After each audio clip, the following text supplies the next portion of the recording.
how to finance a real estate deal. If you're looking to get into real estate and you want to finance the property, you're not too sure how, there's a concept called a capital stack. And so what a capital stack is essentially a structure of financing that allows you to purchase a property. The first component is debt and the second component is equity. And you need both equity and debt in order to purchase the property.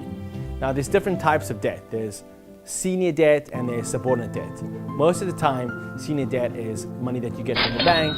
Subordinate debt would be like a second lien or a second mortgage on the property, like it's a HELOC, a line of credit, or maybe a mezzanine loan. Equity can be divided up into different chunks as well. Equity can be anywhere between your own money, it could be friends and family's money, it could be investors' money, and it could be structured as preferred equity, which is paid above common equity. And common equity could be just anybody that wants to come into the deal.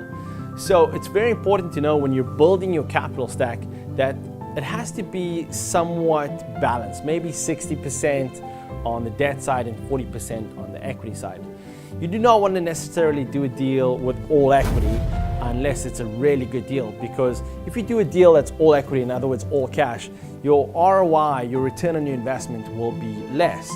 And it's important to have a little bit of leverage or debt on the property. We call it gearing or leverage, which improves the return that you'll get on the equity, because the equity is actually your investment. On the flip side, you also do not want to do a deal where you're using all debt, because that makes the investment really risky. When you're putting a lot of debt into a transaction, you could do really well, but you're also in a riskier position on losing the equity that you put in, even though you didn't put much equity. You're at risk of losing the asset, and you're at risk of losing your money that you put in.